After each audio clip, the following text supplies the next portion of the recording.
Hello and welcome to another edition of Fangirl Thursday. I am super excited to have you guys join me tonight. I am very excited to have Kristiana join us. We're going to be talking with her in just a few minutes about her brand new release. This is the second book in the Stormwatch Diaries, and this is Legend of the Rainbow Eater. It came out on August the 3rd, so brand new release for her. Guys, I've talked about this series a lot lately. I love this book.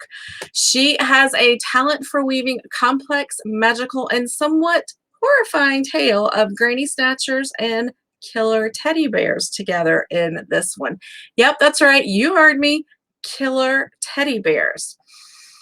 Kind of thankful that at my age, most of mine are packed up in a tote in my closet, so I think I'm safe. Maybe, maybe not. I won't think about it too much. I love this story. It is fun, adventurous. It is a wild ride, a very wild ride. And at the heart of the story, it's about family, and not just your blood, but your friends as well, and your faith. And it's a perfect series for you to read with your kids, but it's enjoyable enough that as an adult, you can have fun with it too. I seriously want to visit Mapleton, eat rigor mortis ice cream at the two parlors, maybe minus the scare bears. I love the magic and the time travel and all the wild creatures that you discover in this series, and I cannot say enough fantastic things about it. So without further ado, let's go ahead and have the author herself pop in and join us. Hello, hello. Welcome. I'm so glad to have you here. How are you doing? I am doing really good. I'm excited to be here. I can't believe it's been over a year since my first book came out, and you were one of the first events that I ever did online, and it was amazing. So I'm really excited to be back. I loved it. It was a blast. It's different than anything that I've read before, both the first book and the second book. And I gotta say, there's nothing wrong with that first book, but I enjoyed the second book even more. There was so much more adventure and laughs to be had in the second book. I think that's something every author wants to hear, though, because they want to know that they're kind of, not getting stale and kind of getting better with every book. So thank you for that. When you came on the first time, you actually had a storm cloud kind of built around you, and it Yes, was I sure did. awesome. And this time, I see you have a new storm cloud. So tell us a little bit about Right? that one. So basically, what no one saw with my storm cloud umbrella, and I adore my storm cloud umbrella. It's still in the corner of my room where it will live in infamy. Um, but the problem with the storm cloud umbrella, and it was a wonderful thing, is that the contraption that nobody saw behind the chair was so unstable that it kept falling forward. My brother, he was the one that actually put it all together for me. He's like, Christy, this is gonna last you one time, okay? One time only. I got like 10 events out of that thing.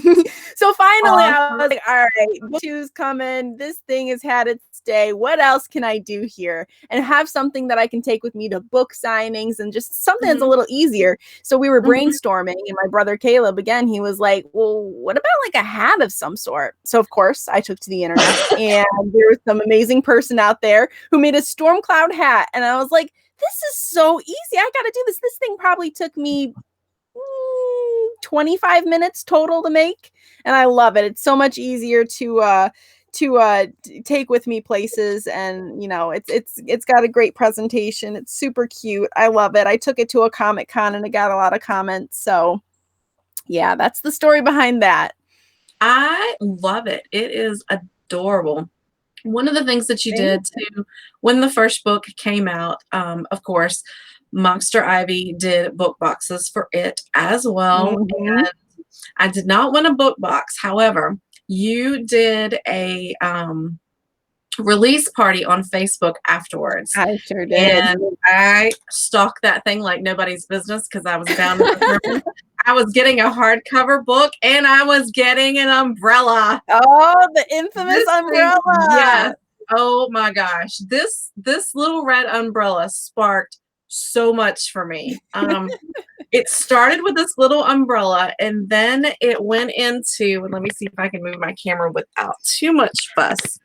It went into, I don't know how well you can Oh see those on man. my wall there due to the Yup. glare, but I have a friend who writes children's books, and she she does postcards and different things like that, and greetings cards and things, and Nice. she has some with the red umbrella. And so it then sparked into I have to have everything with red umbrellas. And then Right? I started playing around with some red umbrella designs for my author page as well. And Mhm. it has just grown into so much. So for tonight's event, I had to pull out the red umbrella, and I had to do a Of little digging to course. find these guys because I cleaned off all my shelves and packed everything into a box so I can kind of get it organized and things like that. So I had to do some digging before the show, but check Of them out. course. Have my little stormy clouds also. Love these cute Oh, little guys. cute. So adorable. So adorable. So cute. So, what are you doing to kick off this release? So it's kind of a different year this year. So for book one, I kind of went all out crazy on Mhm. so many things. And this year I decided to pace myself a little bit more because I had a lot of burnout. Um, After that, though I love the release, I wouldn't change a single thing I did for book one. It was so wonderful. But for book two, I'm really focusing on doing a lot of in-person events too. So Mhm. like I have a book signing tomorrow, which is really cool at one of my local shops. And at the end of this month, I am doing a double book launch release party in my actually at my church, and it's going to be set Oh, up outside, and we're just inviting all sorts of friends and family, and I think it's going to be a really big good event. I ordered a bunch of books for it, so I'm really excited to kind of kick off with that. But another thing that sorry, I'm I had really to wanting to focus on this year, you're fine. Is doing things with either homeschool groups or Mhm. schools. Like I started doing some online events, like doing some virtual visits with classrooms. And that Mhm. was really cool, especially during last March. But while my health took a turn for the Mhm. worse for a little while there. So it took a while for me to kind of get back in that. And now summer's almost over. It's almost ready for the school season. So I'm doing a lot of trying to do more in-person stuff as opposed Mhm. to just doing all social media. Cool. I like that idea. Where can fans find you for the signing tomorrow? I'm going to be at Fenton's Open Book. It's going to be in Fenton, Michigan. Cool. It's Awesome. What time will you be yeah. there? I will be there from 6 p.m. to 8 p.m. They're doing this thing. I've actually done a book signing there before. It was the Mhm. one of the only ones I was able to do in 2020. And right now they're doing this thing where it's a cute little street. It's got like a lot of little shops, and they're closing Mhm. down the street so that only people can walk through it instead of drive. And then people Mhm. are doing stuff outside of their stores and stuff. So this Mhm. bookstore has been having authors set up outside, each night that they do this. And Mhm. so I was one of the authors that is getting to do that. So I'm really excited. That's awesome. That sounds like so much fun, and what a great way to get out Yeah. and meet people and everything too. That sounds Oh, really, really absolutely. fun. Before we dive in and we talk about the second book, let's talk a little bit about where the inspiration for the series itself came from. Was there any real life inspiration behind writing either of these books? I like to say when I get the question, and I really love this question, I kind of basically read a lot of books and pieced together a story from all of the missing pieces from those books. So I would have characters that I would love, but I'm like, I really wish you had been more like this. So I would take that instead of getting frustrated with the book, say, all right, let me put that aside. And one day I'm going to revisit that. And eventually I did that with so many books and so many different plots and so many different characters. I had Mhm. all these pieces to make a really, I hope, unique story. So basically lack of inspiration was my inspiration. Um, So yeah, I mean, I've always loved storm clouds. But Mhm. again, the idea, actually, I don't know if I've ever mentioned this before, but Rose did not sneeze a storm cloud at birth in many of the original drafts. That was actually a very recent addition before I submitted to Cool. Monster Ivy. So one day I was just like, this needs to be more quirky. What could I do to make this more quirky? Why not have her sneeze it at birth? That's a great idea. It is. um, Cool. yeah. So a lot of it just comes from one of the challenges that I set for myself is I'll get an idea and I'll just ask myself, how random and unusual can I make this? So if I wanted to have a girl with storm powers, I mean, that's not that original. I mean, it's cool, it's awesome, but it's Mhm. been done a lot. So my question to myself was, what can I do to make this unique and to make Rose's storm abilities into its own character, Stormy? And Mhm. to have her sneeze him at birth, that was just one of my ways to kind of try and challenge myself and come up with a unique way and a unique spin on something that's been done a lot. Cool. Which one of your characters has been your favorite to write and why? That's a good question. I don't really have a favorite, but I will say if we're talking book two, I mean, I always love writing Rose, and I always love Mhm. writing Rose and Marek. I think the two of them together are just dynamic. They're so Mhm. much fun. But I do feel like in book two, Stephanie and Aiden and Rose and Marek kind of make this quartet that's just really, Mhm. they're such strong personalities. And when they come together, magic happens. I just love writing their dialogue. I love writing their scenes together. So I think Stephanie got a lot of great dialogue, especially in this second book. So she was really fun to write to the point that in book three, I am writing a third of the book in Stephanie's perspective. That is So cool because she is quite the character, and she came across very strongly in the second book. We do meet her in the first book and everything, but she Mhm. really made her mark and said, "Hey, I'm here and I'm gonna be heard" in the second For book. sure. Definitely, For definitely. sure. Um, when you sit down to write a book, do you plot it all out? Do you make an outline? Do you just fly by the seat of your pants and hope for greatness? How do you do it? So this is I'm kind of in the middle of transforming my writing style. Like before I would kind of have I still go into it knowing the most important thing for me to know as I go into a book is what are my themes. So, for book two, I think themes of forgiveness were really strong, themes Mhm. of like what good guy morals look like just a lot of things. So I kind of sat down before and I made my list of, okay, these are my themes, and now what characters are going to be involved in these themes primarily. So as far as the plot goes, before I think I had the time to really think through each plot thoroughly. And now I like to think that I've grown as a writer to the point that I can fly by the seat of my pants just a little bit more. Like I still have an Mhm. outline, and usually I'll know the beginning of the book and the end of the book. It's the middle that sometimes I'm like, let's Mhm. let the creative juices kind of dictate this a little bit more. Mhm. So I know the beginning and I know the end and I know the plot twists. That's very important. I got to know the plot twist if I'm going to foreshadow them. So that's really important to me. But lately I have been kind of letting the stories tell themselves, and I gotta say it's really freeing, just kind of watching the stories take shape, knowing where they need to go, but also kind of letting them have a life of their own. Awesome.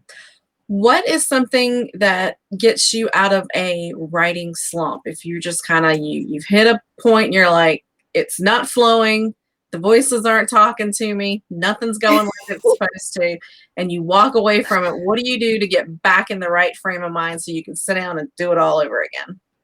That's a really good question, because I'm kind of just coming out of a really bad writing slump, and I'm like I'm just feeling the changes, like I feel like I can breathe again. I feel like I'm writing again. This feels great. I'm so happy. And what Mhm. changed this time was that someone reached out to me to submit a short story to their anthology. And I just was like, let's just take a break. Let's take a break from this world, these characters, Mhm. this plot. I need a break. Let me try something new and see where that takes me. And kind of already I'm excited to get back to writing, my world and my characters, just from taking this short break with these new characters that I'm just having a little bit of fun with in a short story. So I think Mhm. sometimes just, taking a break from whatever you're working on and trying another creative project. I'm not even saying it has to be writing. It can Mhm. be any sort of creative outlet, but just do something different. Your brain needs the break. It needs a reset. So that's what I would suggest. If you could co-write a book with any other living author, who would it be and why? Okay, that is a really good question. And I have so many people. Like, I think writing with any of your friends, it would just Mhm, be so much fun. Or maybe you would end up hating each other by the end. I don't know. I have two friends of mine, Hope Bollinger and Alyssa Rote, and mhm. they co-write books together, and their books are amazing. I love them to death. So they do great. But if I'm thinking about like writing styles, I really love Temre Belts. I Mhm, sort of consider her a friend. She's really sweet, and she wrote The Tragical Tale of Bertie Bloom and The Triumphant Tale of Pippa North. And she writes books that break the fourth wall like mine do. She does mhm, it through like little notes at the bottom of the page, mhm. footnotes. So I just feel like the two of us together, our styles mesh really well. She's got a great, clever sense of humor and just really, really heartwarming friendships and relationships. So I think we would work together really well. Awesome.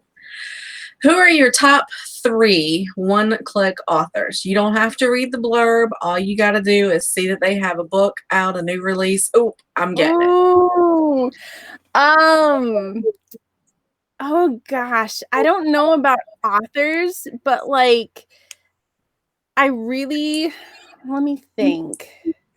Can I say like a publishing house?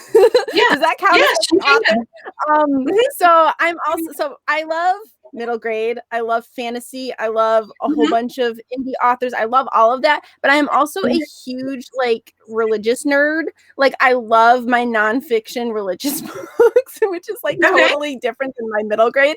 So I love books by InterVarsity Press. Like I literally just ordered one earlier today. I was like, oh, that's a new book that they've gotten. It sounds awesome. I'm ordering it. Cool. So when I'm not reading all of my middle grade fantasy and just being a total kid, I'm also like trying to Mhm, be like more theologically well-rounded and stuff like that. mhm, So I don't actually have an author though that I would just buy books from. I'm kind of picky about my books. Like even like recently I read a book. It was what I won't say because I don't want them knowing that there was another book of theirs that I wasn't totally keen on. But I had a book that I read and I was like, oh my gosh, this was the best book ever. This is amazing. I'm dying. And then I looked up the author and she had written a different book that nothing wrong with the book, but I just put it down because it wasn't my thing. So I mhm, try to let each book kind of speak for itself and kind of mhm. judge it by the book as opposed to by the author. Cool, cool. I like that. I like that. Well, let's dive in a little bit and talk about your fantastic books. All I, right. for anybody who is watching and listening, hopefully this is showing on both the Two Girls in a Book page as well as my personal page. I haven't hopped on my phone yet to make sure everything's on there. Sometimes it's a little quirky, but either way, there'll be a replay up. So hopefully it all works out. So if you guys are out there and you're listening and you're watching, make sure you get those questions posted. If you look over in the comments, you will see that I posted a link to my blog. And on there, you can find out all the information you ever needed to know about the fantastic Kristiana. You can find out all about her books. I highly recommend you click the link to her website. Today's the first time I've ever looked at your website and it's the cutest Oh, thing really? I've ever seen. Oh my gosh. It was absolutely adorable. Everything about it was just cute and precious, and oh, it You was so love the red cute. umbrellas, don't you? Yes, I do. The red umbrellas, the books, everything about it just it screamed you. I mean, I saw it and I thought, "Holy crap, she nailed the branding," because everything about this Thank was you. you and your books, and it was just so spot on. The colors were great, it was vibrant, it was fun to look at. I enjoyed every single thing about it. I closed down Aw. the page and I was like, "I feel like I need to, like, spruce up my blog page or something and relook at website because I'm feeling a little less than after all that color and all that Oh, greatness. But I mean, with two different styles and two different things, of course. But of yeah, course, of course. you I'm glad you said nailed that it. though, because I You just nailed it. redid my website actually. So that's It like my looks new look. fantastic. It looks Thank fantastic. you. So for you guys, the first book in the series is The Legend of the Storm Sneezer. And if you go to Amazon right now, and I haven't checked any of the other book retailers, but I'm sure they have it as well, you can snag the ebook for 99 cents. Also, if you have a Kindle Fire, the artwork in the book will be in color for you guys as well. It's in the paperback and it's in the print, but it's in black and white, which there's nothing wrong with that. It's beautiful inside the hardcover as well. But it's really nice. I have the hardcover and I have the Kindle because I wanted to be able to look at all the pretty pictures. And then because I stalked your party so hard, and I want a copy of the hardcover, I also got the adorable cards that go along too. They have the scene Oh, yes. on the back, and then they have, and these scenes are actually in the book. So these are so cool. I fell in love with these. When the series finishes, I plan to frame them and put them on my wall. I haven't done it yet because I don't want to have to take them down or take it apart when I do like Right. Instagram photos and stuff like that for it. So I've been saving them for that. But I love these, and I think it's such a cute idea, and it goes along so well with the story. So first, tell us a little bit about the book. What's it about? So the book is about oh my goodness, there's so many things that go on in this book, but Mhm. more or less, the book is about Rose Schuyler's first blackout assignment, which takes her to a town called Mapleton Oh, hang that on. We're has also. talking about Legend of the Storm Sneezer. Oh, sorry. Legend of That's the Storm. okay. That's I'm okay. getting ahead of We'll jump myself. to the other one in just a minute. But first, let's tell everybody about this one. Storm Sneezer. So Storm Sneezer is about 13-year-old Rose Schuyler who sneezes a magical storm cloud at birth, and it's followed her around ever since. But when Stormy causes too many disasters, Rose is taken to an asylum in a haunted forest whose trees have turned to stone.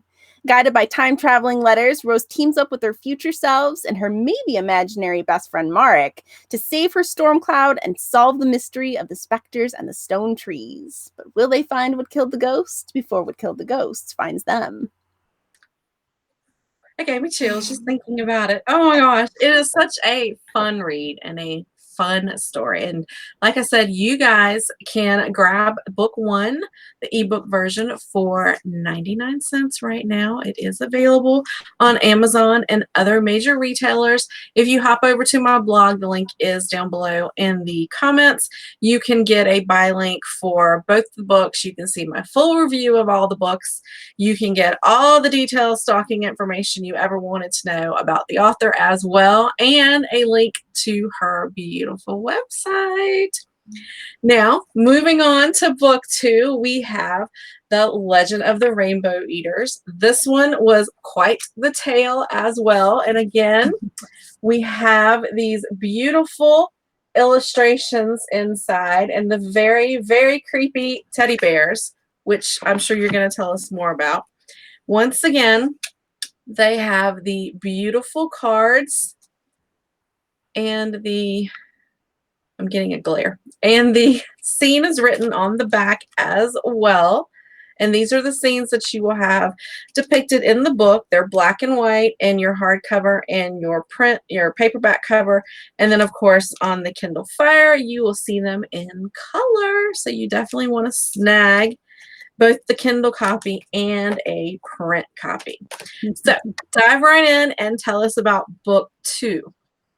So book two is about Rose's first blackout assignment, which takes her and her team to a town called Mapleton that has all sorts of things going wrong with it. There are bodies going missing from the local funeral parlor. Hellhound gypsies are prowling the woods, and giant automaton teddy bears may or may not be staging a hostile takeover. So the blackouts get thrown right in the middle of everything, and they've got a big mystery to uncover and solve. It was such a fun read. Where on earth did the idea of these crazy teddy bears come from? I am a Five Nights at Freddy's nerd, like absolutely Ah, nerd. I love Five Nights at Freddy's, but it goes back much further than that. I am a Five Nights at Freddy's nerd because I have had a lifelong fear of animatronics ever since I was 4 years old and ruined my friend's birthday because we went to Chuck E. Cheese and I couldn't stop crying. oh my gosh, that is So hilarious. yep. So I just thought, like, what I need to write about. I know I couldn't write about animatronics because that's really not how my world works, but I'm like, Mhm. automatons, those are basically the same thing, but a little more fantasy. And I had to really dig deep into the recesses of my childhood fears and kind of have fun with that. So that's where the Scare Bears came from. Um, what possessed you to put a funeral parlor and a ice cream shop in the same building?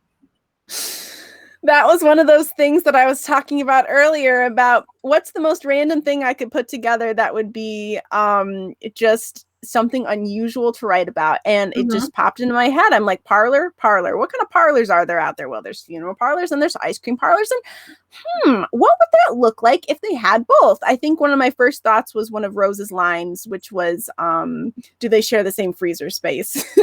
And once I had that line, I was like, oh man, I gotta write this. This is gonna be fun. It was great. It really was. One of the things that I love about this series and these characters is the characters will talk directly to the reader and pull you into the story as well.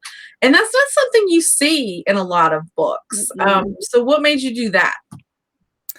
You know, that just kind of it wasn't there to begin with, actually. I'm trying to think when it actually started coming into my earlier drafts, but Rose is just such a eccentric, very flamboyant, very just energetic, exuberant Mhm. character.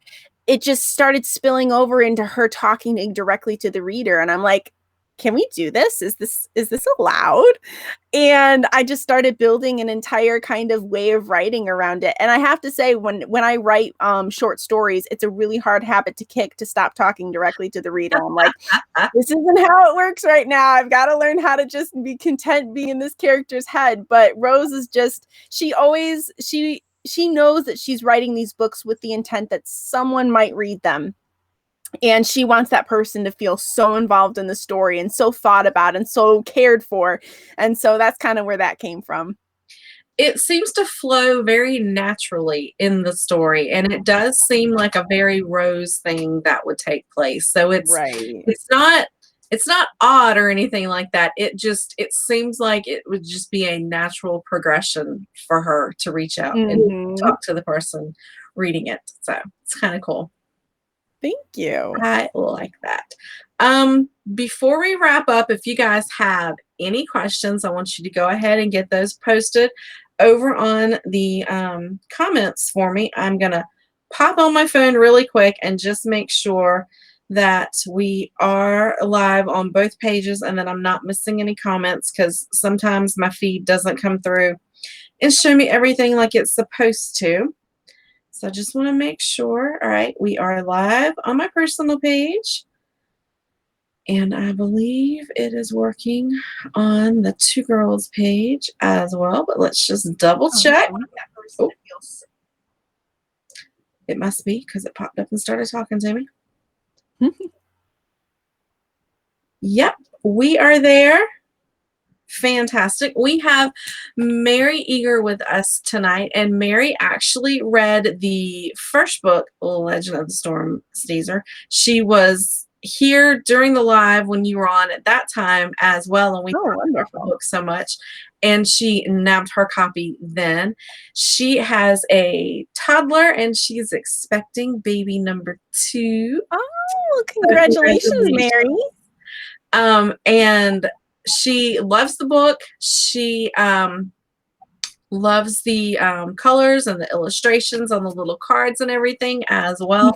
I think that is such a cute little added bonus. If people come and see you at a signing event, are you going to have any of those cards or anything with you, or was it something that just I had them at the I'm not sure about the book signing tomorrow because it's just for books, but Mhm. I did sell them at the Comic-Con and that went over really well. People really love the Cool. illustrations.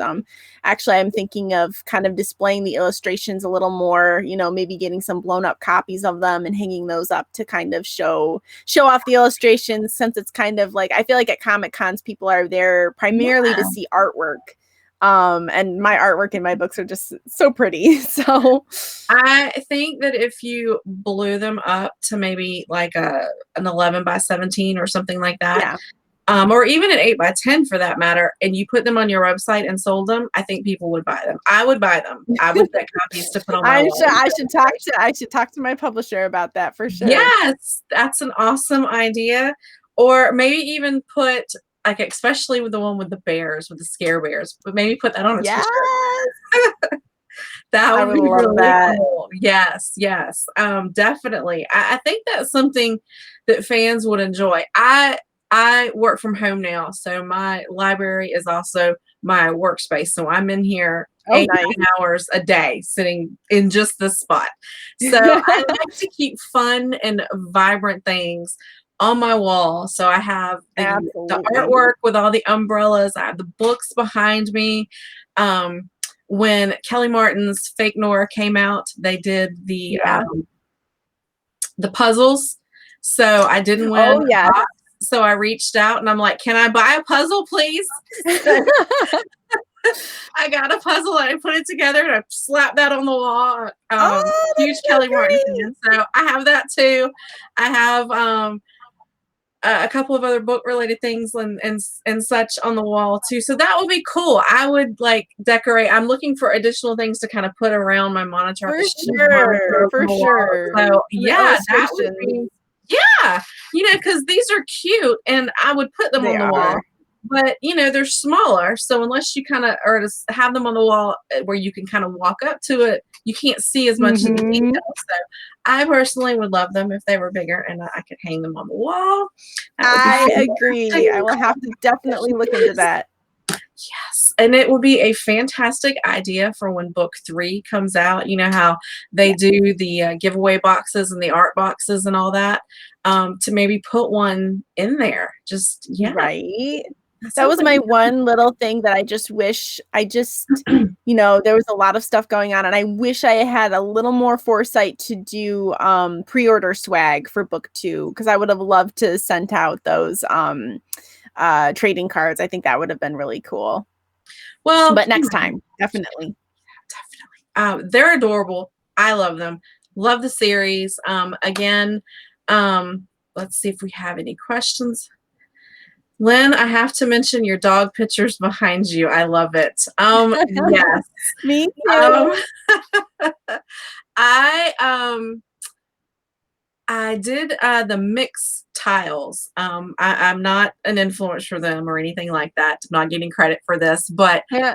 they ran a special where you could get, I want to say it was 16 or 20, and you picked your designs, your pictures, and you picked what type of if you wanted like a border on your frame or whatever. Yeah. Anyway, and so I did that, and on I put them on a wall in my bedroom, but I did across the top. I did 4 pictures with our dogs. We only have 3 now. We lost one in January, but Aw.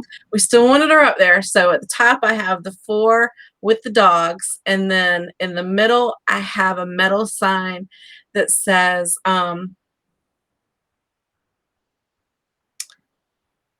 "If I could do it all again, I would have met you sooner." Yeah, that's what it says. Aw. And then coming down the sides, I have just my husband and I love to be at the river and go fishing and things like that. I'm a big old girl. I Aw. don't bait my hook and I don't touch the fish. I just hold the pole, but it's still fun and it's very relaxing. And I like to go and I like to take pictures.